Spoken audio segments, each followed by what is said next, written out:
It's not just the 26 miles. You all show up to this starting line and you're like, this is the end of it. Like, we already finished the race because it's all of the work.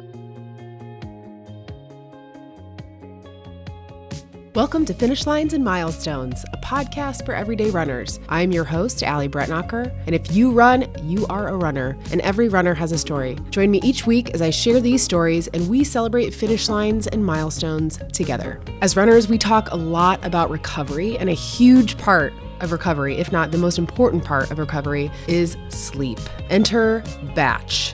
Batch is a Wisconsin-based hemp wellness brand founded by chemical engineers, people who actually understand formulations, what's in their product, not just marketing. And I have been using their CBD nighttime gummies for the last couple weeks or so, and not only do they help me fall asleep, but they give me deeper sleep, and I wake up feeling not groggy, but refreshed and recovered. And they also have another product that I have tried, which is their micro mints. And these are a blend of CBD and THC that are designed for a daily calm and mood support, not necessarily sedation or a buzz, just feeling more like yourself, more at ease. And I love using THC as a replacement to alcohol. These are 1 milligram, so it's really easy to tweak and test the dosage that works best for you and your body. So I love that Batch is founded by engineers, not marketers. And I love that the price point and subscription model is built truly so that you can use their product over time, not just for one-time buyers. Right now, Batch is offering 30% off site-wide. And yes, that applies to subscriptions too. So you can lock in that discount on your monthly supply.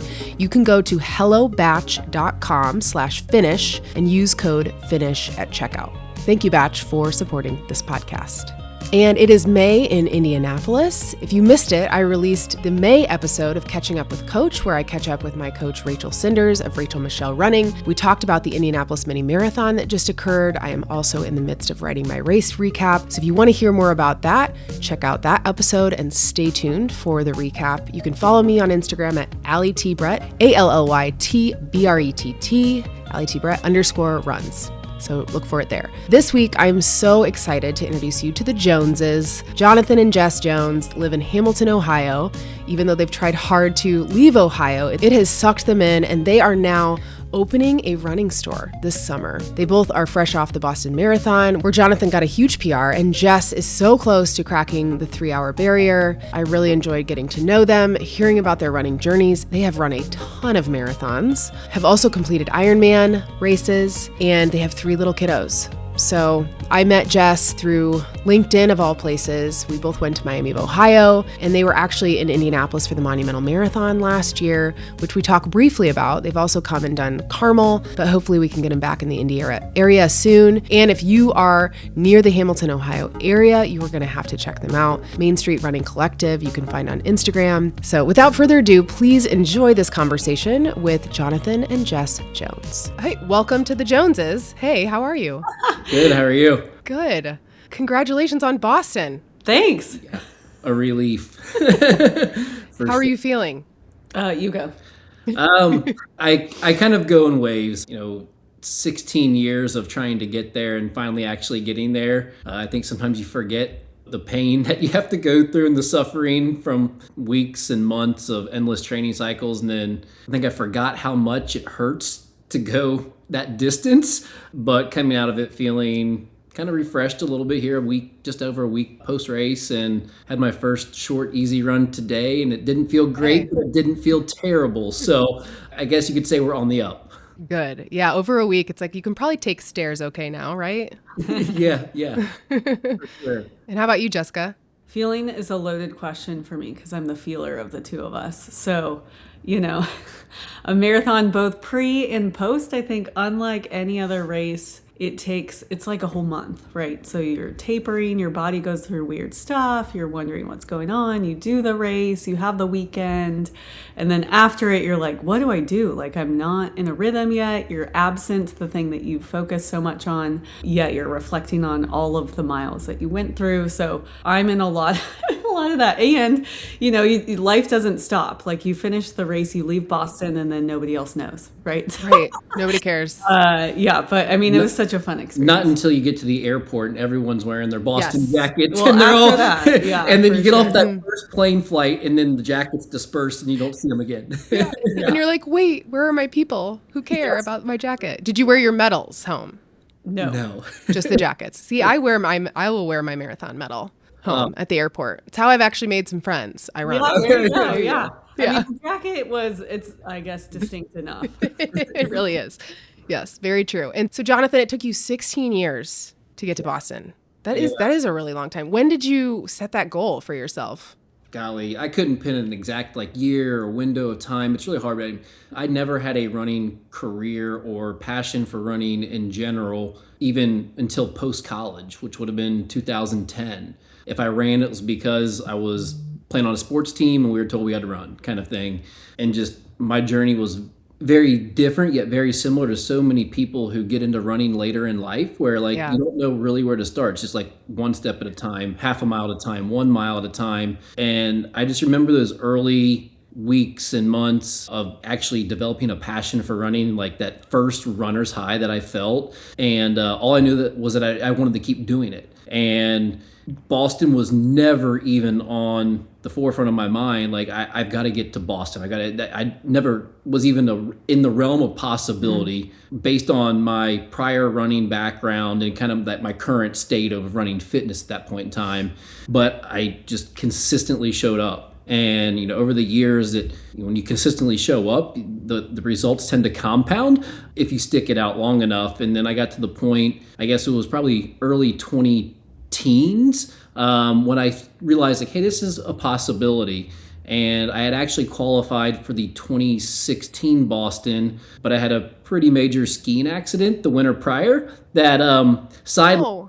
So that would have been 10 years ago. This Boston, which Jess actually, that was her first Boston. So after that knee injury, I thought that sub 3 was never going to happen, with the significance and severity of what I went through. And then, it quickly kind of came back to the forefront. Okay, I do want to go after Boston. I do want to go after that sub 3 at the time. And once we moved to Knoxville and I actually hired a training coach, to really help me get better, get fitter, get faster, become a really powerful runner, then I really went after it. And we were fortunate that I think we both got accepted the last 3, if not 4 years, but with 3 kids, I like to say we've donated a lot of money to BAA.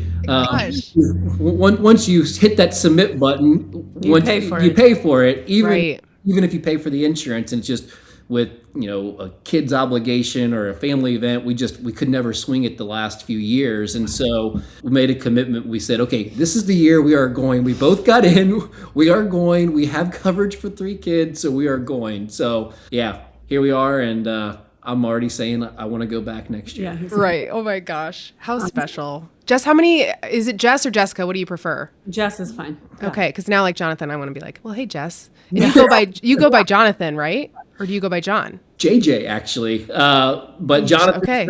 Yeah, just okay. Just don't, not Jimmy or Jason. We're good. Okay. Perfect. Okay. So Jess, what Boston was this for you? What number? So the second. So he omitted some key details to his grit and perseverance. By a ski accident, I mean a ski went straight into his knee, exposed his kneecap, tore every ligament in his knee, and exposed it, where he had to get carted off and have emergency surgery. So let him 10 months later do a full Ironman. So man is not... Shut up. Okay, well, we're going to come back to that in a minute. So in terms of resilience, this is the guy that inspires me to do that. But in that same year, we had moved to Boulder and we had never done Ironmans. But when you move there, you kind of people ask what you do for a living and you think it's, your actual occupation. It's like your extreme activity of sport. Because we had some marathons under our belt, we're like, oh, we're marathon runners. And they're like, and? And so we're like, I guess we got to find something else. We stumbled into that. And so we loved that kind of scene for a while. And then once kids happened, marathons actually felt like the most easy thing for us to attain because you could just have to run. Yeah. So we then became marathon more runners after that. But so it's the second Boston for me. This one, is a series of life changes and being a mom of 3 young kids. Like the ability to running means a whole different thing to me, and I'm faster than I was ever before kids, which is really fun. So I love to talk to moms about their super mom power that they've got. Yeah. What are the ages of your kids? I'm gonna mess it up because they just turned ages. So 8, 4, and 3. Okay. Yeah. I've got an 8, 5 tomorrow. Woo! And that's it. 2, just 2. I almost was like, and my dog is 12. My other child is 12. Yeah. So in Wow. school is a whole nother thing. Yeah, when you go from toddlers to young kids, it gets busy in different ways, but it's awesome. Right. Yeah. Wow. That is absolutely incredible. And okay, so Boston this weekend together. I'm assuming, wait, Jonathan, did you go for Jess's first Boston? Were you in Boston together for that experience? Yeah. Yeah, Okay. I was fortunate to somehow finagle my way to like somewhere around the mile 6, 7 spot on the course and see her twice, which is very unlikely or unheard of at Boston. And so I got to see her, but I do remember I was 3.5 months post surgery. I remember like trying to sprint to the finish to catch her coming down Boylston and just capturing her. And I don't say by the grace of God because she got hurt and it slowed her down, but she slowed down because later in the race and it allowed me to actually see her. So Wow. it was a great experience to be there that first time. And I don't quite remember what exactly it felt like as at that point in time, but now having gone back, I can see why there's so much energy and excitement wrapped around one of the most historic races in the world. And so it was fun to actually go back and now be a participant alongside her, because it's been so much of what we enjoy to do together. It's we don't go on vacations, we go on runcations, and we leave the kids somewhere and we leave on a Friday, we run a race on Saturday or Sunday, and then we come home. And Awesome. and so it's like always fun to get to do that with her because it just meshes with our personalities, our lifestyle. It's a way for us to explore a city like very quickly in a relative short period of time, and all the while doing something that we're really passionate about. I love that so much. So in Boston this time, did you start together, run together at all? Were you guys in separate corrals, separate bus rides? All the above. So we love a runcation. However, we also do marathons very differently. So everybody like how you operate pre-race, everybody's a bit different. And we love each other so much that we recognize and respect those differences. So I am very much like, I love to capture my nerves through laughter, through like distraction, all those sorts of things. He is very much like, we go to business until the race is over. So yeah, we treated this race as different. He is in a completely like just fast people. And so, the race morning was very much so like he's up and at it early. I'm like, we talk about this and joke about this like we're boarding a plane. He's like boarding the minute they say boarding group, he's been in line for 15 minutes. I'm like, Yep. The plane leaves at 5. Why are we there an hour early? And I need to use the restroom on last call to get to work plane. So that's just how we kind of operate race day, and we've just learned to love and respect that about each other and do one another. So no, he did completely different race morning, very different bus. I happened to get there basically just in time, which was hilarious. But Gosh, that gives me anxiety. yeah, so we're just different birds.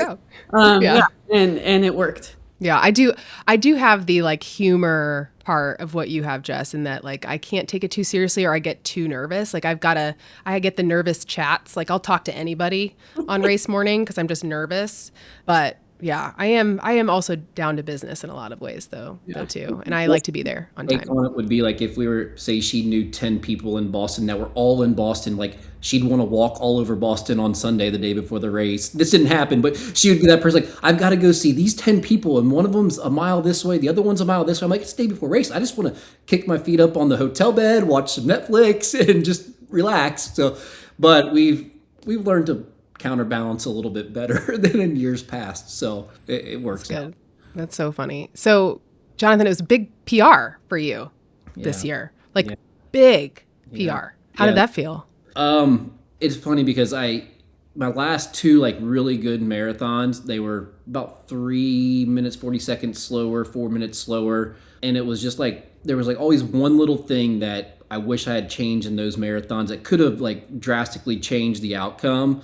And I mean, I have prior to 4 years ago, I never had an actual running coach. And seeing where I am now and what that has done for my running, stacking the marathon cycles on top of one another, continuing to refine, continuing to adjust just little things here and there. And I think this was the culmination of really 4 years of being with, this is my second coach, but being with a coach and really understanding the science behind running, the physiology that, what can the body actually do? What kind of fuel and nutrition will maximize the output of that race? And this was like one of those days where it was just magical. Like all the stars aligned, the nutrition was on point, the weather was exactly where I prefer it to be, and like you couldn't have asked for a day where all these uncontrollables felt like they were in control. I had control of them, and that it wasn't going to ruin the day. And as I had a post-race call with my coach, and we were looking back at my past couple of marathon cycles and marathon builds, and all the data, and we had a call pre-race even, and all the data leading up to Boston said, you are bound to have a big race and likely a PR. And, I've never raced extremely well in the last like 7 to 10K. It's always been one of those like, let's hang on and see, let's try to eliminate how fast I fade. And, and so in those past races, I'm trying to run the numbers in my head and I'm kind of fuzzy and can't really think straight. And I'm like, oh, if I kind of maintain this pace, I'm still going to hit this number.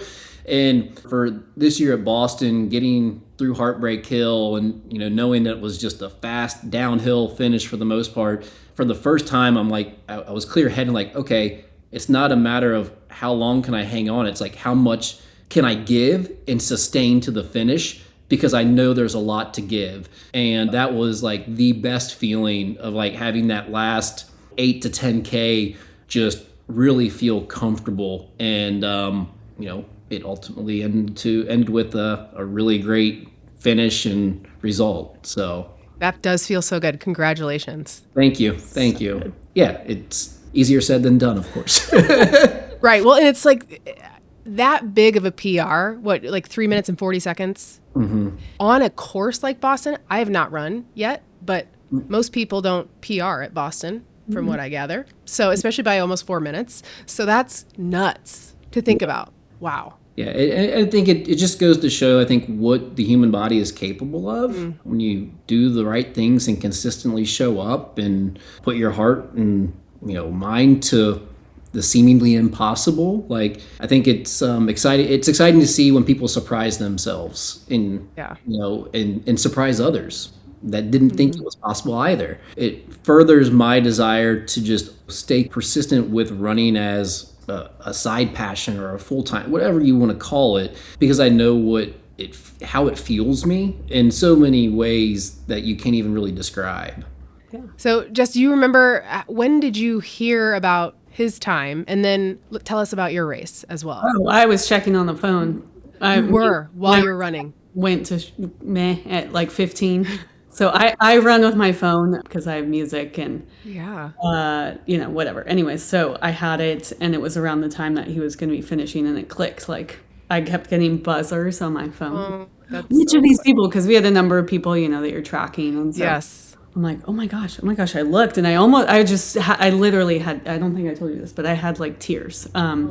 Just because nobody sees. Race day, you just see people on the finish line. You see people look pretty. You don't look, you are your most vulnerable self on race day. And so you're so raw with all these people around you, and yet, and you can share this communion, and why I think it's so cool to share medals and stuff like that, because you go through this journey together, and it's not just the 26 miles. You all show up to this starting line, and you're like, this is the end of it. Like, we already finished the race, because it's all of the work. And what I think he and I both love about the marathon is that we are people that are just gritty. We believe in grit and resilience and hard work and consistency. And when you show up and you work through the process, like, you've already won when you get to the start line. It doesn't matter if it's Boston or any other marathon. Like, it's one race that you can't shortcut. You could shortcut your way perhaps to a 5K and be super sore for like a month or get injured. But for the most part, to perform like what he did at a marathon is truly like years and almost a decade of just putting in the work. And then also a little bit of letting go of what's to come. I mean, I think we get really fixated on the actual time or like the seconds on the minute or anything like that. And I think the two of us have shifted our perspective, without speaking out of turn, to just it is about that, because we do want to show that we're capable, but it's more than that. Like, it's about the process of just getting there and sharing that experience. Like, we have friends who also PR'd, we have friends who also blew up, and so to be able to commiserate and celebrate at the same time and know that that one number doesn't define you, but it also is a marker on just showing who you are. So yeah, I cried. Yeah, I love that. Yeah.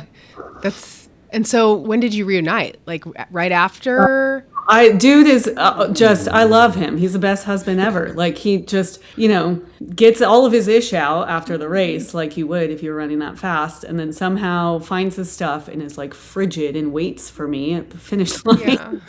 And then, so I'm like, okay, so he's waiting at the finish line, which was awesome. But the finish line is like 30 minutes long by the time you see people. So I saw him when I finished.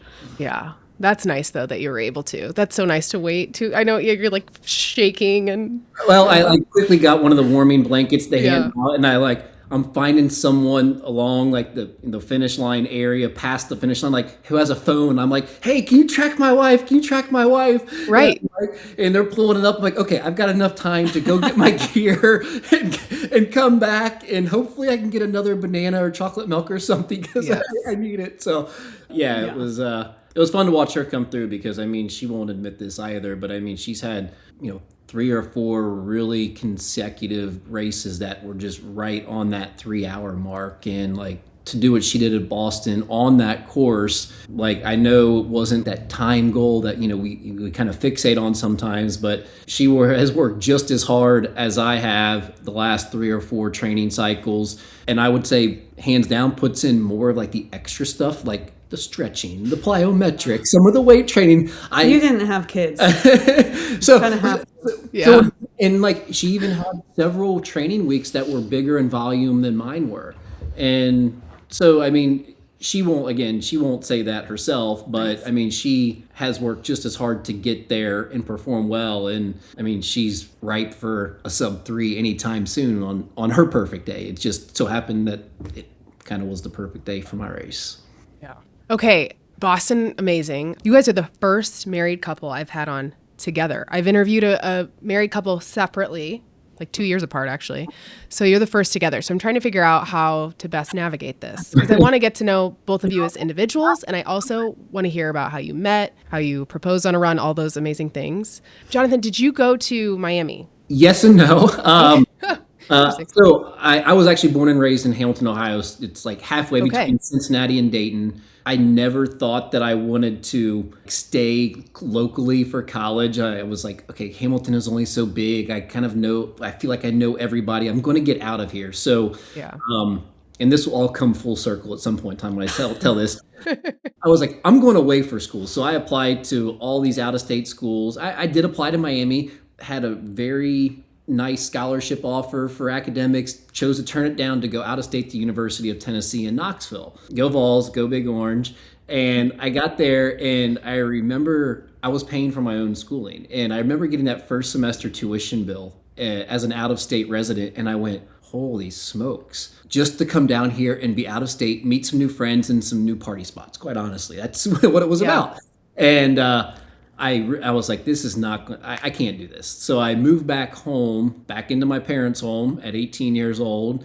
And I actually spent a lot of time at Miami's regional campuses between Hamilton and Middletown, and working full time and going to school. And so I did that I still graduated in 4 years, but I was working 40 plus hour weeks between 2 different jobs. I was going to school full time, evening classes, summer classes, you name it. I really appreciated the Miami regional campus experience, because it was just a very non-traditional setting where you got to meet a lot of different people who were walking very different walks of life, from your single mother to your dad who decided to go back and get his bachelor's degree in whatever it might have been, to a first generation college student who the regional campus was their only opportunity to go to college and get even just an associate's. So I did that for as long as I could ride that, until I actually had to transfer up to the Oxford branch because of the class offerings for my curriculum or for my degree.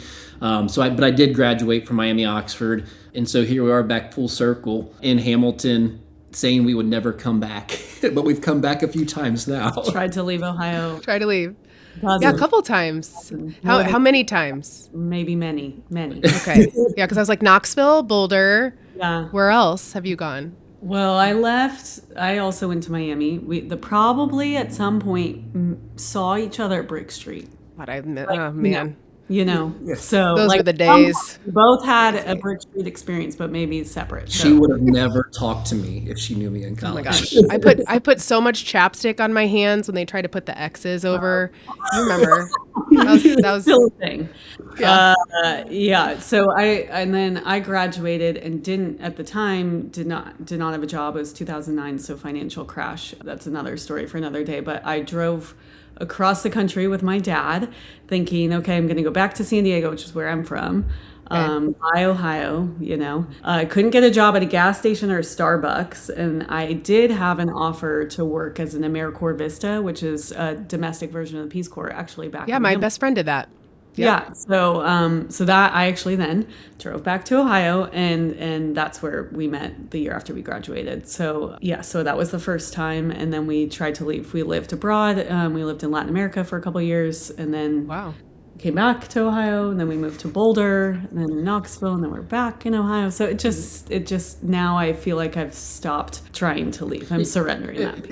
It was really funny when we moved to Knoxville when she got her first job as a professor at the University of Tennessee, because I spent a semester there, right? She said, hey, what do you think of the library? I said, where was the library? And she goes, well, where was your dorm? I said, what was that dorm? She goes, it was right next to the library. The library. Who knows the library? I ended up back in Knoxville a second time, and now we're back in Hamilton like the fourth time. Yeah. Wow, that's wild. Where in Latin America did you live? Guatemala. Okay. What brought you there? I had an opportunity to work for a social enterprise, so kind of this idea of a business that has social impact at its core. And so the primary purpose of that was to help train and empower local indigenous Guatemalan women with entrepreneurial skill sets to sell health-related goods in their very rural areas. So actually, I think the first half marathon we truly ran together. Mm-hmm. We coordinated one in the mountains of Guatemala that ended at a little kids' school where we did a mini fundraiser for them and a field day, which was really fun. Okay, that's really cool. Wow. Yeah. That was like bushwhacking half marathon and pre-smartphones, so like no Strava, none of that. It was the good old days. Yeah. Wow. Yeah. And then you mentioned that you met in Hamilton, but how did you actually meet? Okay, do you want his version or my version? Oh, both. Give me both. Well, are you going to provide counseling services after this? No. So that would have been 2010, and similar to Jess, who couldn't find a job because of the 2009 financial crisis and whatnot, I was still back in Hamilton working 70, 80 hours a week between a few different jobs. One of them happened to be bartending at the local pub. The city of Hamilton, that was like the first one and only time they did like a pub crawl through the 3 bars that were on the same road. And I think it was like 2 weeks prior to her AmeriCorps stint ending, I had seen her at the YMCA working out, but didn't really talk to her at that point in time. And she came in with some friends on this pub crawl, and I said, I'm pretty sure I said, are you that girl from the Y? And I was bartending, and I remember we chatted for a minute, and I must have asked her for her number because she gave it to me, but to date ourselves, she gave it to me on a napkin with written in pen, because that's what you guys are so cute. I cannot. Okay.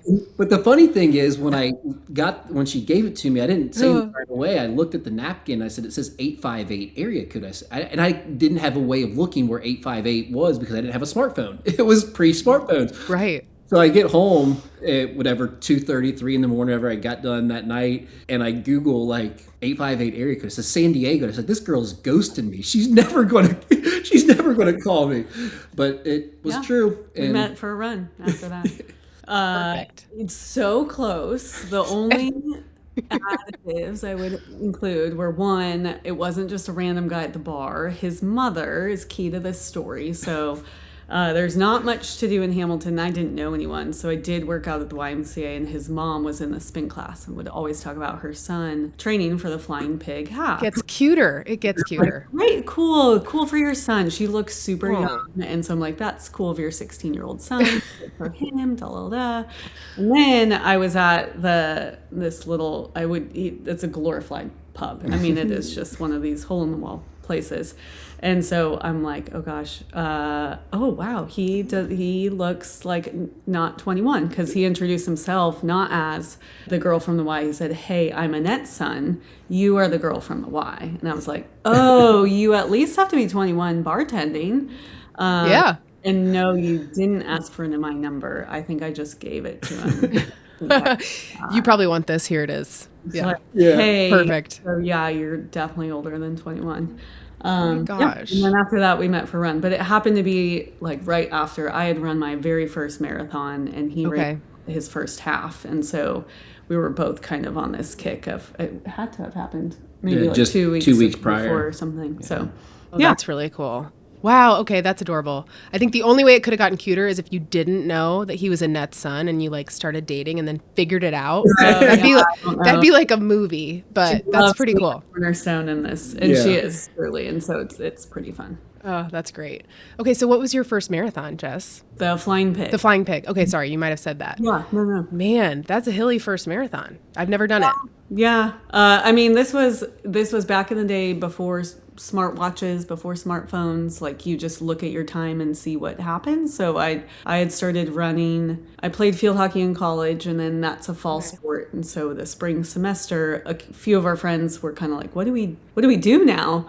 And so I had said to another friend, like, hey, why don't we try a marathon? And so I distinctly remember like the first 8 or 10 mile runs I ever did. It's just funny to think about. But yeah, you look back at your watch or your time to see what you did. You're like, I think I did 8 miles. I think I mapped 8 miles before you leave. Like, yeah. So the marathon used to have these little bands that would tell you your paces at the time. Yep. So that was all. And I didn't know anybody in Cincinnati at all. So I remember literally finishing the race. It's raining. Nobody's there. I had one friend who came, and she was hungover and ran like a couple miles with me, which was fun. But I love her to death. That's so funny. After that, she left, and she's like, I'm out.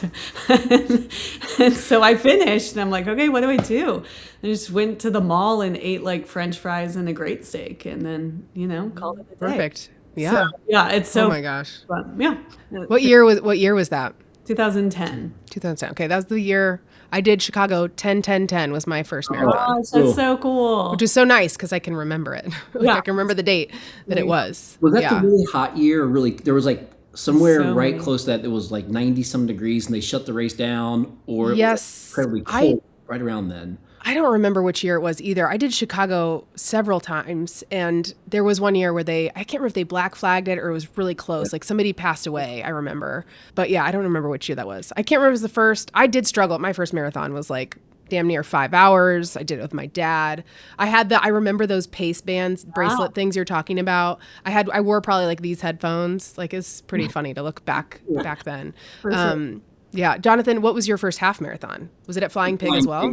Okay. Yeah. There you go. You could have just run right next to each other. I mean, just to show you like where I would literally go to the YMCA, and I would run 7 miles in the morning on the treadmill, and I'd go back in the afternoon and run another 5 to 7 miles on the treadmill. And like, that was my I didn't know what I was doing. I just got to the point where like, I'm going to go to the Y, I run my 7 miles at 7.5 miles an hour, and I do that until I'm done. Then I go back in the afternoon and do it again. And then of course I ended up, had several injuries because of that, being out of the Flying Pig. And then you start to learn a little bit and actually educate yourself on like, how should I actually be training? So yeah, we've come a long way. Yeah. Yeah. Wow, that's wild. So what other race stories do you have? Have you done any races where you've actually run together, or never? Yes. So I'll take this one because you're the saint. There was we decided at some point in time, I don't know, there was a gig with the rock and roll marathons where you buy a pack so you can do like 3 of them. So the year after we got married, we were kind of in this, we loved doing this run stuff. He decided that he would run them with me until I qualified for Boston. So he paced me on all of it, like a series of 3. plus Marine Corps. So 4 marathons that he like was running side by side. So when it came to time to like have a kid and like go through labor, I was like, this man knows me at mile 22. He's going to be fine. He is my number one coach, like super. I mean, truly, like we have used the marathon as a metaphor for so many things in life, and it just does translate so well for at least for us.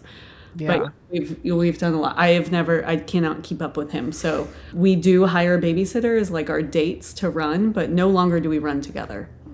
Yeah. And that's just fun. So wait, what did you buy a pack of that many marathons for within a year? So it was like rock and roll, it was right when we moved to Boulder in 2015. Well, that year we knew we were moving to Boulder early in 2015 for her PhD, and they had a special where you could get 3 rock and roll entry fees for like a little bit less than the price of 2. It was like between the price of 1 and 2. Cheap. And one of them was in Denver, and we knew we were moving to Boulder. So like, okay, we don't have to pay for travel. One of them was in San Diego, so we knew we had a place to stay and free food.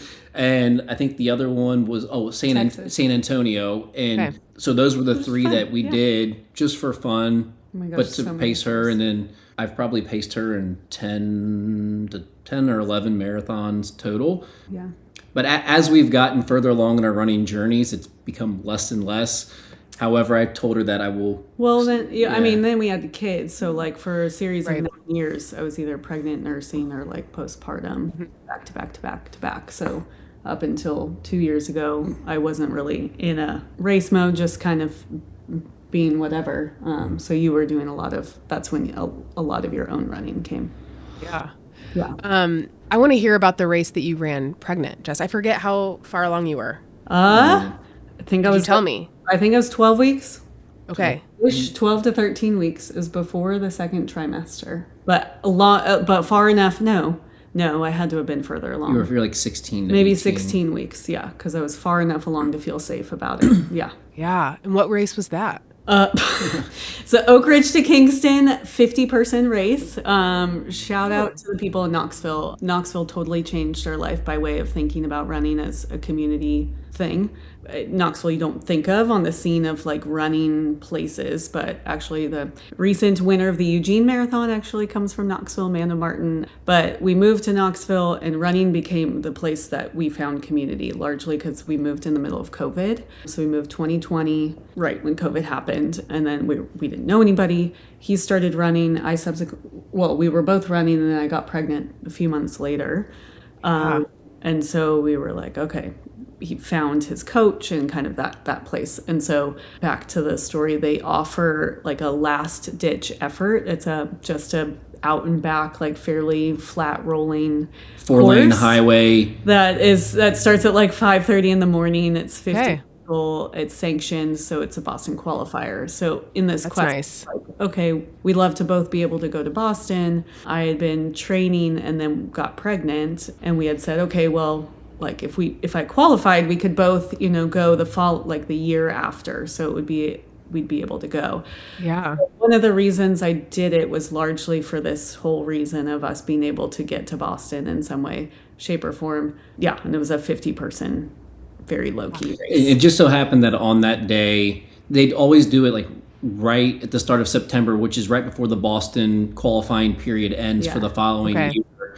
And that day, I'm pretty certain it was like low 70 degrees with 90-some% humidity to start at 5. And they start the race at 5 or 5:30 in the morning to try to beat the heat. And so you're running the most race in the dark to begin with.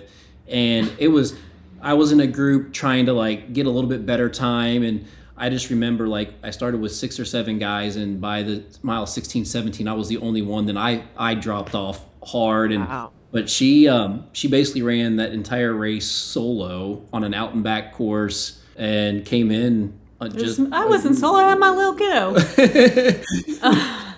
yeah. So I mean, and that was a really meaningful experience for me, just because I just have become a big promoter of our bodies are capable of so much more than we think we are. And I'm not saying that anybody should run a marathon when they are pregnant, but there was a lot. This was 4 years ago now, and so there was a small movement of many marathon moms of coming on scene, especially a lot of professionals, of like, okay, it is possible, because there's just a lot of really bad research, just because we haven't had many females, let alone pregnant females, let alone endurance professional athlete pregnant females. And so there was always just a question of, is this safe? Is it not? Do I feel comfortable? Do I not?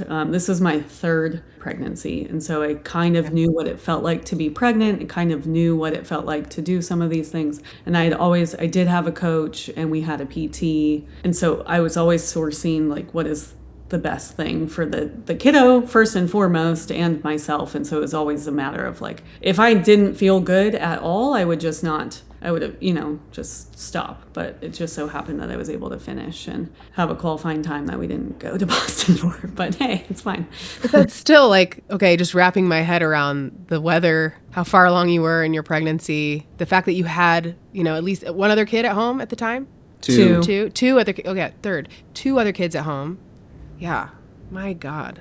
Amazing. Well, and I think running when you have so much uncertainty and chaos and kids are tiny and running around, running is like the safe haven.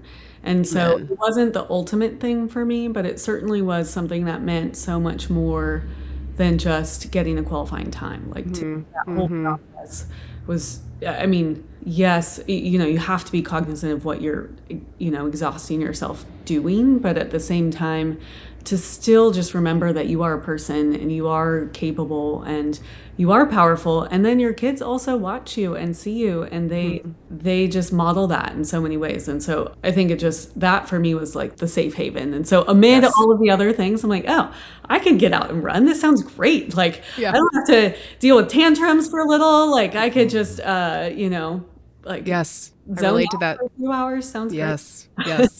Yeah, my friend Carly Stewart, who might listen to this, the title of her podcast episode was "This is Easier Than Parenting." Because it was like exactly true. All you have to worry about is yourself. Yeah, it's so easy, way easier. So okay, and so then between the two of you, how many marathons? We don't know. I think we've tried to count. He has a better count than I. How many? I estimate that we've run. It's probably close to 30 marathons each. It really. I mean, if you think back. Because we had several years where we ran 3. We had one year where we ran 4 within a 12-month time period. Early on, we ran way too much relative to like what we should have been doing. And when you look at total races, 5Ks, 10Ks, halves, we're probably close to like 50 races each. However, we've I think we've really kind of migrated to like the marathon distance the last 5 to 6 years. We'll still run an occasional 5K, 10K, and they're actually making a shift in some of, at least my training going into the summer and into some of those shorter distances. But we've started to train smarter, which has cut back the number of overall races that we do every year, especially at the marathon distance, just because the body does take a beating, and we're getting hurt less and less now that we're kind of running less overall big efforts. It helps. I'm pretty certain it's close to 30 each. Oh, that's amazing.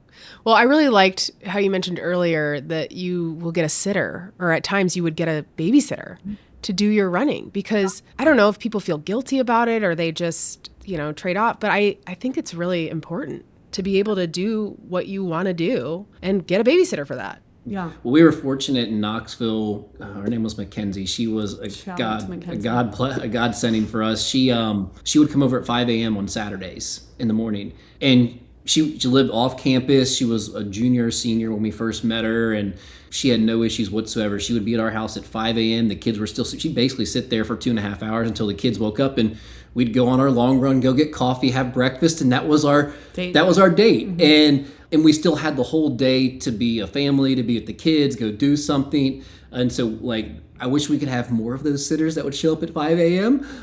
It's hard. But at first, it is kind of funny, because even when we push it to like 7 a.m. on the Saturdays, and it's like the babysitter's like, oh, so what are you guys doing? Like, oh, we're just going for a run. It's like for 3. She's like, for 3 hours, like, and you're like, yeah. Yeah, wild. Okay, I want to hear more race stories, but I also want to make sure that we talk about what you're doing now with running. And we mentioned community and how in Knoxville you found that community, and now you're looking to build that community for yourselves where you are. So tell us all about the store, Main Street Running Collective. Most people don't realize how much dehydration affects your energy, focus, and recovery. Even mild dehydration can tank your performance. So certainly as runners, we are always looking for ways to stay hydrated. I try to drink as much water as I possibly can. I'm not that great at it. And so having something like Cure Hydration helps me make my water more fun and helps me stay more hydrated. Cure is a plant-based electrolyte drink mix built for real everyday hydration. It is backed by the same science used in IV therapy, meaning it doesn't just add electrolytes, it helps your body actually absorb it and then use the water you're already drinking. Clean ingredients, no added sugar, about 25 calories per stick. And the sticks are super convenient and you can throw them in your purse, bag, car, and take them with you wherever you go. They have amazing flavors like watermelon, berry pomegranate, lemonade. They also have flavors for kids like fruit punch, pink lemonade, and mixed berry. Staying hydrated isn't just about drinking more water, it is about your body actually using it, and that is what Cure does. Clean ingredients, real science, and it actually tastes good. Use code AllieB for 20% off at curehydration.com. That's AllieB, ALLYB, or find it on Amazon. Real ingredients, real hydration. Thank you, Cure, for supporting this podcast. Now back to the show. So tell us all about the store. Main Street Running Collective.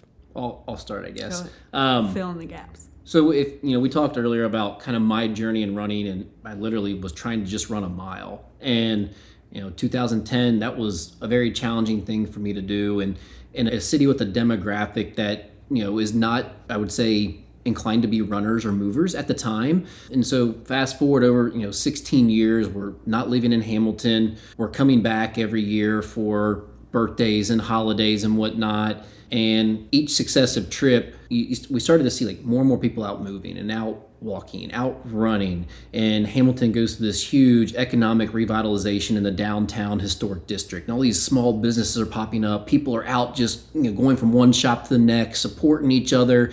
And the community really banded together really well. I'd say probably starting about 10 years ago. And since then has continued to just expand its reach within all the different, they call it the 17 strong, 17 neighborhoods of Hamilton, really expanding their reach and really trying to get strengthen the individual communities within the city of Hamilton. And so as we're coming back over the years and we're seeing more people out moving, we knew we were moving back to Hamilton last year. Opening a running store was never on our radar. At the time, I was working corporate sales, traveling all over the country a few times a month, always away from the family. And then as we got a little bit more embedded in the community and in the running scene, kudos to the Hamilton Run Club. I mean, they have a running group that has 700 plus members in it. Jeez. We're starting to see a resurgence at the middle schools for track and field and cross country programs, at the junior highs.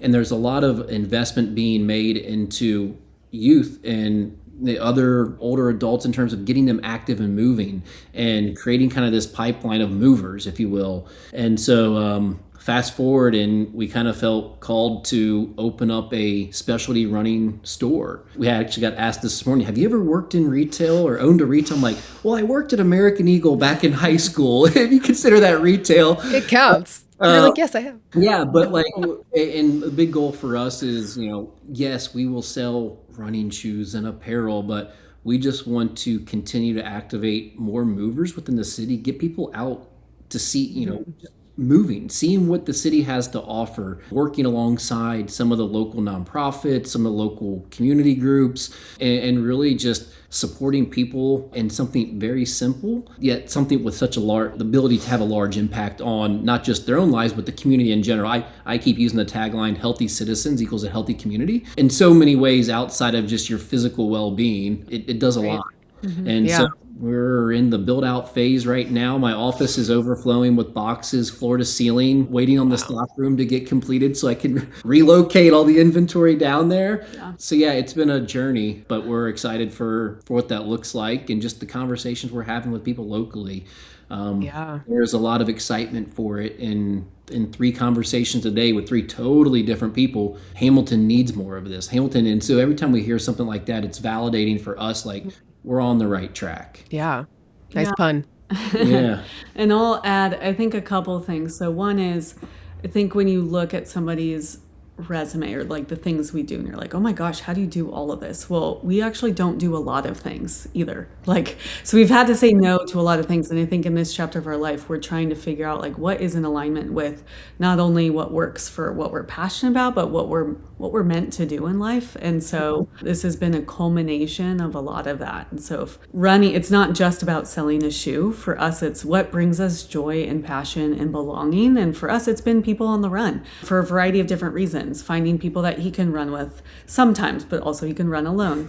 Finding people that I can run with and just process life and like that sleepless night because of XYZ, and meeting people where they're at just in life. There's so much that transforms on a run. So I think when we have that as some of our anchor and we know what movement can do for people, that has kind of transformed into, okay, we backed into, okay, well, what does that look like? What does that mean? And it just so happens that output of that is this running store, and in a place where it meets kind of the desires for us to be in a community and serve community in a way that has an impact, not just economically, but on a societal level. It's not only what I study and teach, but it truly is like a way to be able to practice what we're really thinking about. I never thought it would be Hamilton. I mean, we've been in lots of different places, but it just so happens that that's kind of the thing that aligns with what we're interested in. And so from the purpose of like, this is a town where, I mean, 19% of the population is in poverty, and over half of it is obese on some level. And so when you think about that, like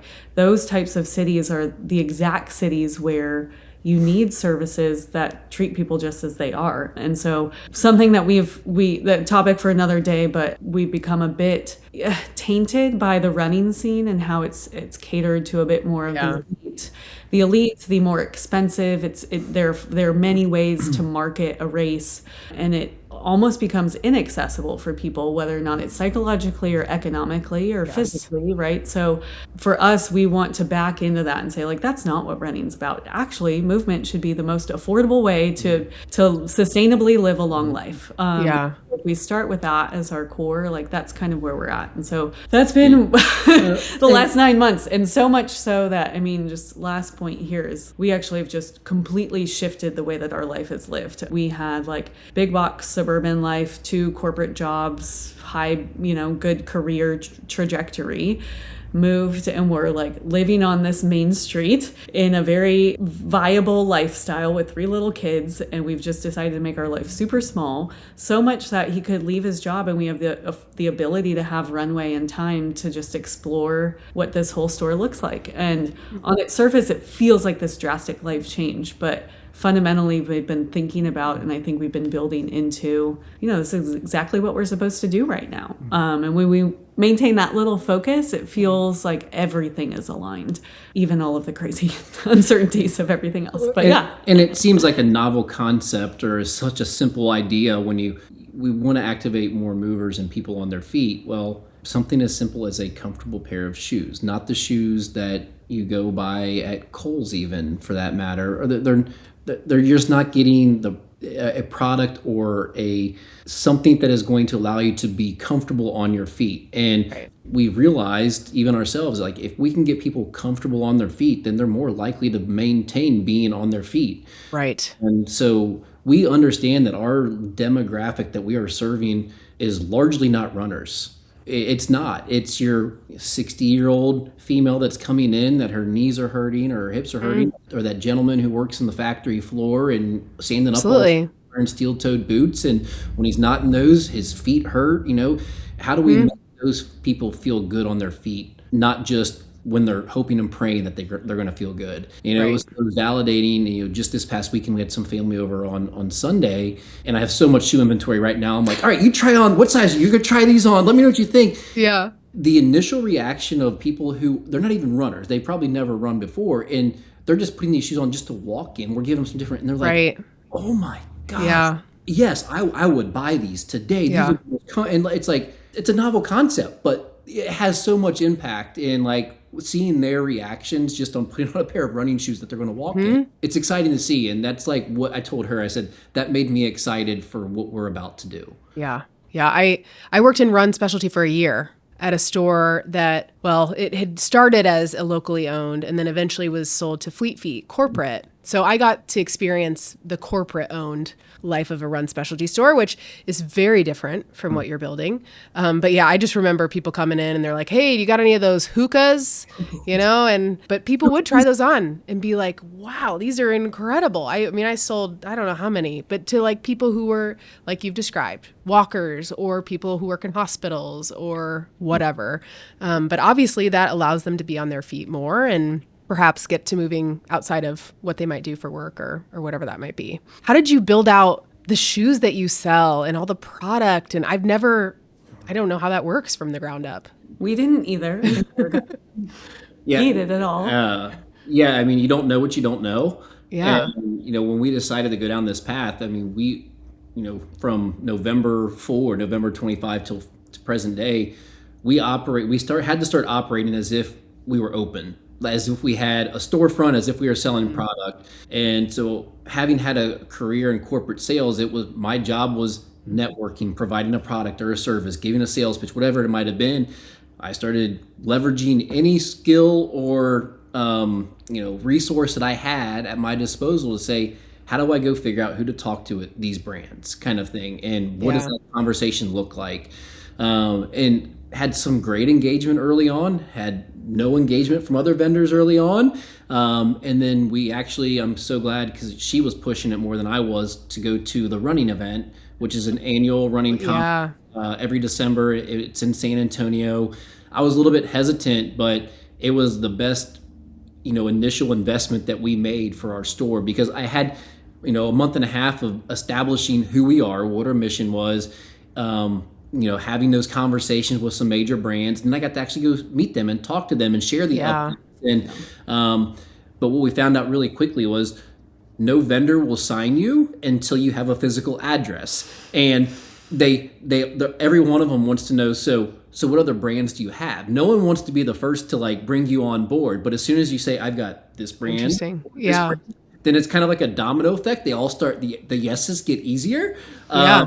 So, I mean, we were fortunate that currently, and I mean, I won't say who we currently have. We don't have everyone we would like to, but we have some really solid, reputable brands that have been known in the industry for a really long time. And, as we continue to prove out the mission of what we're doing, we're continuing to engage the brands who we don't have. Hey, here's the update. Here's the, recent happening that was a real big success. And, but when you think about the demographic that we are serving, I'm convinced personally that I don't necessarily need some of those brands that everyone thinks you need, because that's not like we're gonna have a lot of people walk the front door that don't know who any of the 7 brands are that we have from a shoe standpoint. They're just going to say, put me in something that makes me feel good, regardless of what name is on the side of that. And that is our goal, is to make you feel good on your feet. And a lot of our consumer base isn't going to know Hoka from Asics, from Saucony, from Topo, from whoever. They're just going to say that shoe feels good. Mm-hmm. Yeah, I think about, selling, you don't need to sell carbon plated shoes day one, because probably nobody there has any clue what it is. No. Or maybe they do, but and it's not going to be your top seller. Yeah, and the price of shoes just continues to increase. And so we're trying to better understand. I mean, like an average person that does a marathon knows exactly what shoes they need. And so those are the kinds of people that will probably go to Amazon and they'll find the latest brand of their shoes, and it doesn't matter what color. And we're not trying to with that. Like we want people to find the most affordable version of their shoe. But it's more about like, how do you create a space where people feel like they can belong, where they can try shoes out? Because even in the last 9 months of us exploring this, every brand has said, oh, we have a new shoe coming out. And like, so even brands are trying to figure out how they compete. And so what has been so fun about this experience is that we are really transparent about what we're learning as we're learning it from shoe brands.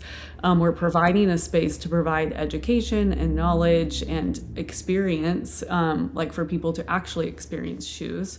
And so even in a world where we can probably get everything online, we still can't get like the actual fit and feel and understanding of what we think we need, because everybody, it's a bit different. And so for one influencer that says you need this model because I ran this pace and Oh this. gosh. Yeah. No.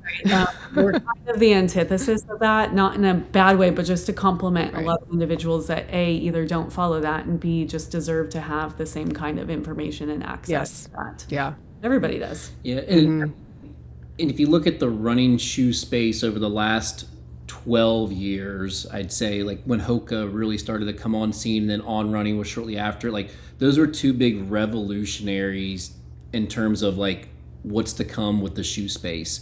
And those were two very different concepts that they did really well, and they do really well today. But what at least I'm seeing on my end, what I've seen over the past few years as I look at all these different shoe brands, is that they are getting so closely in line with one another because of the technologies. Like, and in my opinion, until the next huge advancement comes, there's very few differences when you compare a max cushion shoe from brand A to a max cushion shoe from brand B versus, that everyday trainer from A, everyday trainer from B. At that point, that's when like I've said, it's going to come down to which one feels better on that person's foot. Exactly. Yeah. To Jessica's point about, the shoe brands are constantly evolving. We have a meeting tomorrow with a shoe vendor that they want to plan for spring of 27. That's how far in advance these shoes Right. are. Yeah. You probably have this experience having worked at Fleet Feet. Like the brands are looking 12 to 18 months in advance for placing future orders. And yes, that's been one of the really interesting things for me from a retail standpoint is like, I'm still waiting on my initial order for right now. And I can't even think about next spring. I have and so it's Right. And I think that was a big part of when we decided on some of the brands that we did. It was who understands like our situation, our environment, what we're trying to accomplish, and who's going to complement us and support us, because we're probably going to do things a bit differently than what most run specialty stores do, especially your big box national chain. Right. Yeah. City ones, yeah. Yeah. And Yeah. then the other piece too, so that's the shoe side, and then I am no fashionista, and all of a sudden I'm selling apparel, like Right. especially in women. So in women run specialty, we just keep getting shorter and tighter in a lot of things, and that's not the average customer. And so we're trying to be really intentional about what people see and what people think and how people perceive themselves when they walk into the store. Right. And I think that takes a lot of slowness, because you do want to still, it's not like we're just selling baggy stuff. You do want to feel like comfortable and good. You want the cool stuff, but you just want to we're being really cognizant of just knowing that this is a community space that anybody should be able to walk in and feel comfortable. Yes. Yeah. What do you think about when you think about community? I mean, you mentioned Hamilton Run Club earlier. Will you have your own run club? How do you think about events and building that community? Yeah, we're going to rekindle. When we first moved to Boulder, the run store that we always went to Wednesday night run at the run store. And so we're kind of doing that same thing with one evening run a week. That's all paces, all ages. We have a river path that's really close to us. Cool. So that's something that we've started even just prior to the store opening. And then there's plenty of different people that are running. So we don't believe that everybody should come to ours, because life is, everybody has so many different schedules. So the more people out running, the better. Like we love to be able to join people. Like I run slower and faster than I probably should now for lots of different reasons, just to join people out on the streets and just be able to move with them. So I think that's a big part of it, is just understanding where people are, providing more opportunities and a space where people can come and learn about it. I guess to parlay to that question, we've also intentionally created this space where part of the store is like a community recovery area. So where there's some ottoman couch type of experience where you could both sit there, but then also have a shared event. So think of a PT or a chiropractor or a yoga instructor that can come into the store and use the space for demos, for a talk, et cetera. And so the space, building it in a way that it invites them into that. And then the location in and of itself is on our small little main street. That's kind of the hub of where things have been revitalizing. And so to be a visible space on the street that offers people to come in and out and do something more than just eat at a restaurant or drink at a bar is kind of what a main street like this needs. And so, or at least we hope.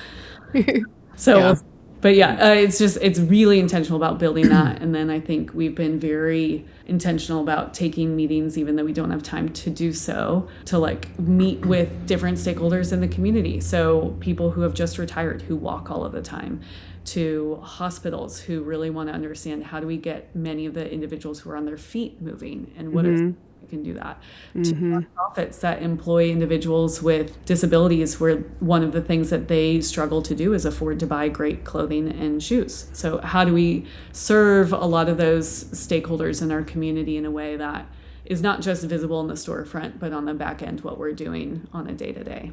Yeah. Wow. And so, Jonathan, will you be in the store? Yeah. So I mean, He's the shoe man. Yeah, Shoe man. I when I made a decision to leave corporate, like I'm very much like, if I whatever I didn't know what was next at that point in time, but once I make a decision like what is next, it's like I'm all in. Like that's right, all my effort, energy goes to, probably too much of the time. That's just the way I am with anything that I pursue. And so yeah, I've been extremely hands-on from the time we signed the lease until working with all of our different contractors that are down there right now, and the build out and getting quotes and working with the vendors and setting up those meetings. When the store opens, I mean, at the end of the day, we have a family. And yes, this is what I am, quote, doing for a living now. And this is, quote, my financial support portion towards our family. However, that's not going to replace our family. And so we made an intentional decision a couple weeks ago that during the summer, when our kids are out of school, like, we will be closed Mondays and Tuesdays, which isn't abnormal to the small business district here in Hamilton. Like, a lot of stores are closed on Monday. A lot of restaurants are closed on Monday. But at least for the summer, because we want our kids to feel like they have some consistency and normalcy, that one day or those 2 days of not being open is not going to make or break, the profit and loss statement for our business. But then Monday through Sunday, yes. And then as we get back into the school year, then we'll look to add Tuesday back and, maybe extend hours one day or something. Being very fluid right now, because a lot of that is, it's TBD, what that flow is going to look like, and seasonality. And you've seen it with Fleet Feet. August, going back to school, it's like this. Yeah, and then back to school, get through fall sports, go to the winter, and then it's like everyone's tucked underneath the sheets because it's cold and gray and dark outside at 5 o'clock. So we're kind of flying by the seat of our pants to some degree. Yeah.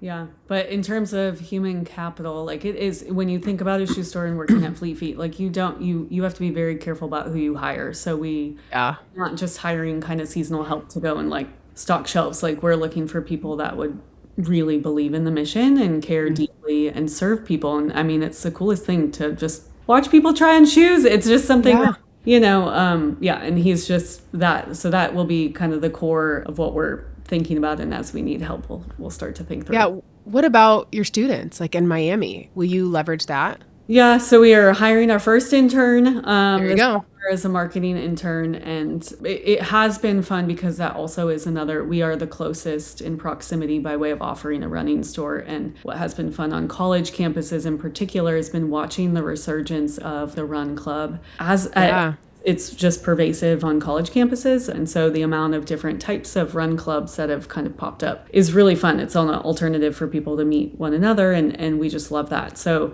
I am super transparent in my classes about running. They're probably so sick of it. Either they signed up for a marathon after they finished my class, or they're like lady again. Get over it.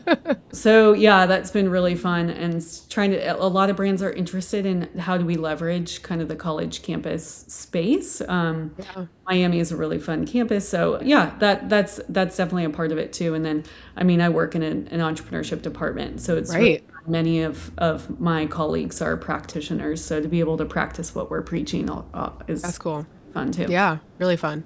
Well, and I could see also bringing doing a demo day like on campus, and there's all kinds of opportunities with that. That's really cool. Yeah. I was trying to think if there was a run club when I was there. Probably not. Either that or I had no clue. I don't know. I mean, well, I just think if I were a college student, I mean, the amount of information we have access to now just because of social media, like, True. working with a lot of younger girls who are starting to run, like people are starting marathons and running them so fast and doing all this stuff training wise. And I'm like, man, I wish I knew that. But they know now because it's just so available to them. Yes, Apps very like true. Rana, et cetera, are just so tailored. Whereas we had to have a lot of injuries and be really tough to first. Yeah. And it's just intuitive for them to know where to go to find that information without even thinking twice. And I'm like, who is Claude? Oh, it's AI. Yeah. Who are you talking about? So it's just two very different age group kind of demographics that just think differently, do differently, but we understand that that's a growing, emerging market. And if they want to be a mover, hey, we want to support them. Yeah. What's the race scene like? Either in Oxford or Hamilton, are there half marathons, 10Ks, 5K, any sort of? Yeah, one of the major reasons for us actually making this decision prior to moving back to Hamilton was last year was a 3,000 person turkey trot that is run by an amazing woman, Katie Powers, who started this backyard turkey trot with 30 people out of her garage 11 years ago. 11 years ago. Wow. It's grown to be the second largest turkey trot in this broader demographic. And so what that signals is that there's a lot of potential in this area to not just activate people for just one day out of the year, but to think about how do we build that. And so we're working with her. She actually started a nonprofit called Main Street Movement, with a focus on not just building a turkey trot that's successfully run and showcases the city well, but also is able to kind of activate people over the course of the year. So thinking about like a race series, how do you think about doing some of that? There are a number of organizations that do 5Ks around the area, and they utilize the river space as fundraisers. That's just both in Oxford and then in Hamilton and some of the broader area. So that is improving. And I think now that our youngest kiddo is doing like second grade track, watching and seeing kind of Oldest kiddo. I knew what you meant. I was like, yeah, wait. She's doing like second grade track, and you see all of these kids doing the invitationals, which is super fun. Yeah. And then I'm a coach for Girls on the Run, which is one of my favorite organizations. That's so cool.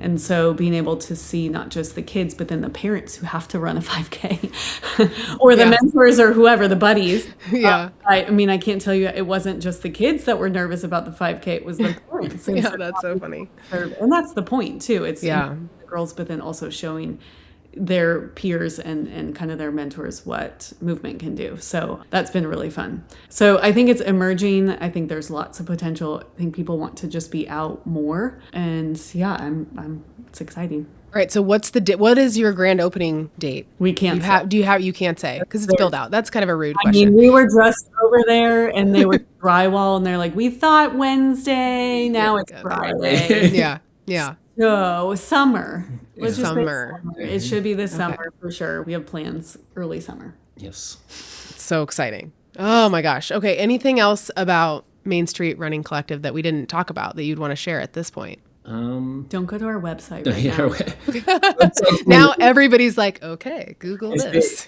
Website's being revamped, but no, I think we haven't had a huge digital online presence just because it's been my 2009 I was like, what do you, skills when I can do it and taking way too long to post one reel. And it's like, I've got 30 other things that are more important. So I would say if you do follow us on socials, give grace, but then also look forward to the intern that we've hired who has it's coming. Yeah. Incredible skill sets in digital social marketing, is really going to do tremendous things for us on the creative side, and looking forward to kind of see where that goes to really, I'd say, solidify what our brand and our brand mission looks like as we get to store opening and beyond. Yeah. Yeah. And I would just say that like we are hyper local in order to be like globally impactful. And what I mean by that is like you can't change communities unless you're embedded locally, but also exposing them to a running scene where you can go global, right? You can go to Boston, you can go to South Africa, you can go to London. That I think is just truly what we are looking forward to. So yeah, and I hope that there are other ways to transform main streets all across the US and the world, because Hamilton's not isolated in and of itself. I think there's many of them that deserve the attention that other cities get. Yeah. Well, I think people also are just going to be interested in hearing, like, I think about your entrepreneurship classes, and it's like interested in hearing like the behind the scenes of like, how do you build this from start to finish? It's pretty cool. Yeah. There's no manual, I'll tell Right.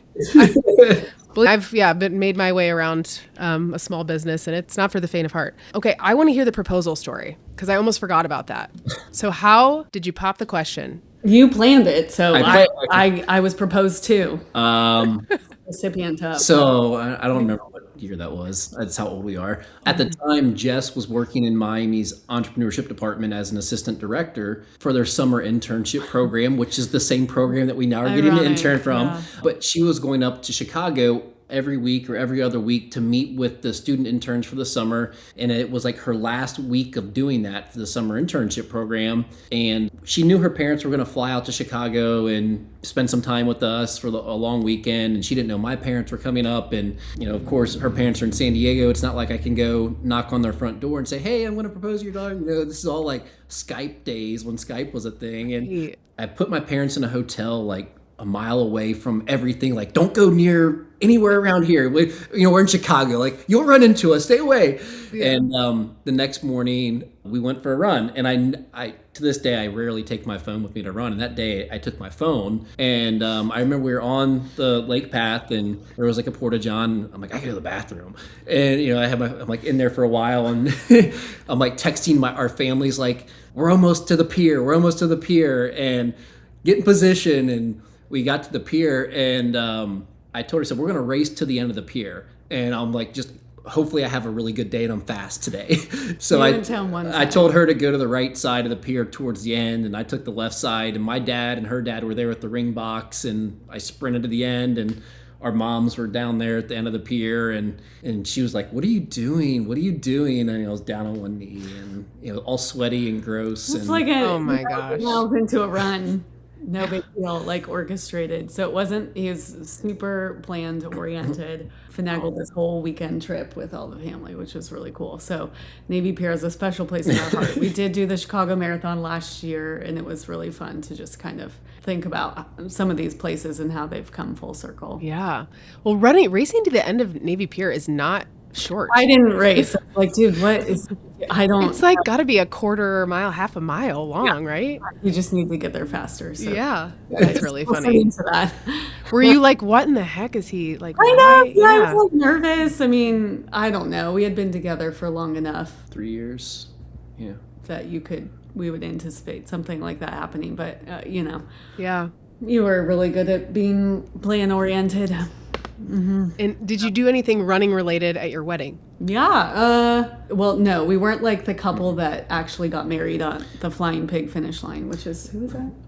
That happened? Yeah, the A6 representative for the area got married during the middle of the Flying Pig. But running related, on day of the wedding, she had stayed in a hotel downtown Cincinnati, and her intention was to go for a run the morning of the wedding, and she forgot her running shoes. The irony. Yeah. All the irony, but yeah. No, not really anything, although our maid of honor speech and best man both like reflected on runs and the stuff that we've done. And, yeah. How could you not? Yeah, I see people now though having 5Ks like the morning of their wedding, and we weren't that. I mean, it's gone very far. It's come a long way. Yeah. Was not in. We weren't that into it. I think it's just. I think I want to be clear that running is an important through line to our life, but like if we could no longer run, we would still find other ways to operate. It's not the ultimate thing. And I think that's what I get a little bit weary and scared of people who make the activity the ultimate identity. And that I feel that. Yeah. So it has brought us together. It's been such an important metaphor, but we always have to ask ourselves, like, if we don't have this, and injury has taught us, being pregnant and like not being able to run has taught us, like, okay, if you don't have that, you got to still be okay with getting up every day. Yeah. Right. You have swimming and biking. I'm just kidding. But like, yeah. Oh, yeah. Yeah. Gosh. Yeah. And Jess, have you done a full Ironman? We both did. Yeah. You both did. This was the impetus in Boulder. I guess we were like, I guess we should just sign up for this. So we signed up for the full, not like a try. We just signed up for the full Ironman, thinking we'd do it a year later in Boulder. And then he got hurt, like very hurt with his knee. So we were like, okay, we can't do the one in Boulder, but maybe we can do one 2 months months later, he said that. So we ended up doing the Louisville full, stumbling our way to like our first Ironman coach, and he's like, you guys did what? Like, you have never swam before? Like, not a swimmer at all. So yeah, it was cool, and we did okay. So that's amazing. If we could you guys are awesome. Yeah. I think I would do more tries, but 35 hours a week of training with no kids was hard enough, let alone 3 kids now. It's already hard enough training for marathons with 3 kids. Right. We were just absolutely the logistics. We were spoiled in Boulder because you could leave your door and go for a bike ride. Any other place you live, you have to drive somewhere to then work out like that. Yeah, it's so hard. Right? So yeah. Okay, before I ask you the end of the podcast questions, you both have done a lot of different marathons. What other highlights, like marathon stories, do you have? Have you done one abroad? Our first abroad marathon should be Berlin next fall. Don't say it. You got to knock on wood. Knock on wood. For my age group, the sub 245 gets you a guaranteed entry into Berlin, and she hit it as well at Boston. Other cool, we've run a lot of races independently, but I do, and like having paced her in so many races, it is fun. Like, yes, it's not me racing for myself. Like, just racing with her is fun. And even though she'll clip my heels 78 times in a 26-mile trek, and I'll swear at her and tell her one more time and I'm taking off, like those are fun. And Carmel was one of the last ones that I paced her at that was really fun. And then one of my favorite races that I would love to go back to is honestly the Marine Corps Marathon. And at the time when we ran it, it was still a lottery entry, which it's no longer a lottery. And I just remember that being like one of the coolest routes through DC and all of these historical sites, and just being constantly in amazement, like, oh, that's the everywhere Memorial, that's National Mall. Like, you're just your head was on a swivel, and that's a really, really cool race I'd love to go back to. I could go on about all the different marathons. I didn't know you did Carmel. I was going to ask you if you'd been to Indiana for a race, because we don't need to go there. But I'm sorry, people. Yeah. Before it was what, I was 8 months postpartum. Mm-hmm. That was the first one back at. Yeah. I would say, I think for me, like, races just play a role in like just core memory of where you are at in life. And so I think one of the and every race has a different purpose or meaning for it. I think most recently I really enjoyed, we had the opportunity to pace the Marathon Project this past December. So the Marathon Project. That's so cool. Sorry, continue. Sorry, yeah. And so this past year they had the Pro Wave, and then, I don't know, they call it the Citizen Race. It's fine. But I got to be the last person to finish. So I paced a 3:30, and it was the very last pace group. Yeah. But to actually be an official pacer, for me, to his point, like, oftentimes the most fun experiences are when you just let go of the pressure and you get to just do it for a whole nother reason. And I think the joy that he gets out of that is like, he just has this shared experience of knowing how hard I work, and to be able to help in that way it's just a cool part of our relationship, and I'm super grateful for that. But to be able to do that for other people is really fun. So we often are like, why do we do this when we could do like this? It's just just relax and run at this pace and like help all these people. Just that it's just more of like, okay, you got a goal, like, let's go. Like, I'm your hype person. And my favorite. In the race is super cool. So I think that's fun. I've gotten to also help my friend. We almost finished Big Sur, but Big Sur was a really cool, just, there's so many places in the world where they just shut the streets down and you get to be on them. Like, that is so well. And to that point, while it hasn't been international, like, we have traveled abroad all over, and like, that is one of our favorite things to do when we go abroad is we wake up before the city wakes up, and we run and we see everything before all the tourists come up. And it's the best. And I was just back abroad in Italy and Switzerland earlier this year, and I just remember I would wake up before the city was awake, and going by Trevi Fountain and the Colosseum, and there's no one there, and it's like beautiful. And it's like, so whenever like we travel, like, that is the one thing, like, while we might not run a half marathon or marathon abroad, it is our goal to get on our feet early in the morning and go see as much of the city as we can before it gets crazy. And so, and that's something you can't do as, I don't know. It's just, pedestrian. as a pedestrian or during a normal day is to see all that stuff. And so Yeah. for us, it wouldn't be possible without running. So it's, Yeah, I love that. I want to do, so I studied abroad in Luxembourg when I was at Miami. And so they have a night marathon. oh, cool. Oh, And I just thought, how cool would it be to go run a marathon through, I think it's in Luxembourg City, because where else would it be? And go run through there at night. It'd be so cool. Anyway, like things like that I think about. yeah. We have some friends similar doing like a charity bib for South Africa, for example. Oh, so cool. Yeah. Being able to do that and provide access in a way that it's not just like people raising, paying $50,000. Right. Oh my gosh. Okay. Well, this was so much fun, you guys. I'm going to ask you the end of the podcast questions before I forget. So I have 2 questions. They're pretty easy. So obviously each of you will answer them for yourselves. The first one is, what is your favorite running song and or mantra? So when I listen to music, which might be like one day a week during a training cycle at the track, my recent playlist has been 2000s rap bangers. So think like your Brick Street. yeah, or I'll shift to like a Linkin Park, 3 Days Grace, Breaking Benjamin kind of track. Those would be my 2 go-tos if I'm running and listening to music. Yeah. I like that. Linkin Park and Jay-Z, that song Numb Yeah. is like in my rotation a lot recently. Yeah. Love it. Yeah. Mantra. My mantra, never settle. That's a good one. What does Emma say? Oh, run fast, don't stop.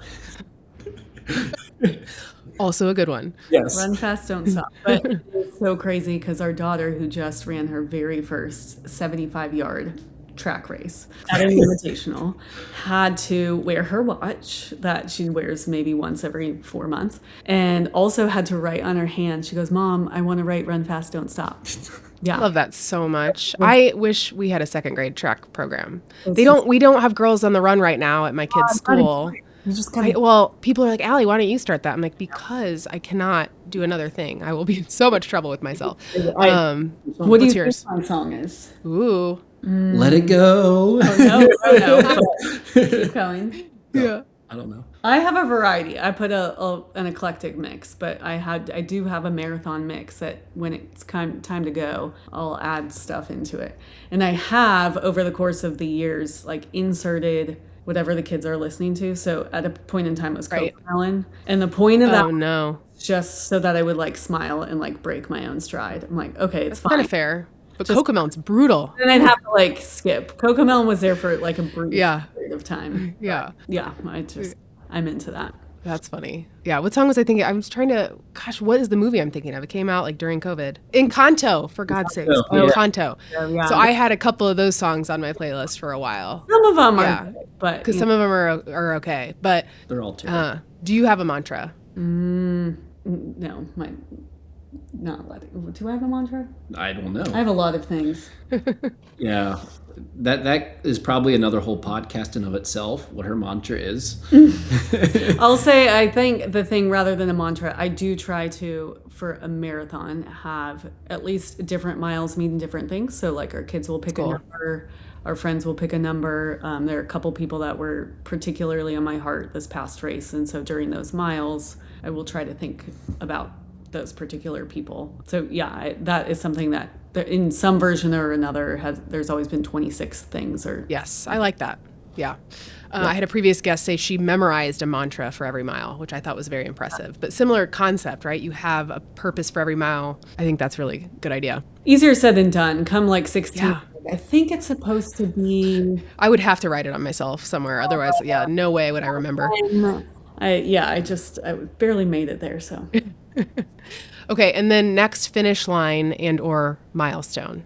Opening our store. Right, that was, yeah, it's a big one. Not quite certain just yet. I'm probably going to shift a lot of this summer into like high-end speed training, so focusing on just some local 5Ks, 10Ks, and I have offered to pace her for a fall marathon versus trying to go after another big goal. Right. I really want to see her get that sub 3. I mean, she's worked hard for four years now to You get want it. more than I do. I do actually. So then I don't see Okay, that. I guess I gotta do it. So then I can see tears of joy instead of tears of sadness at the end of the finish line.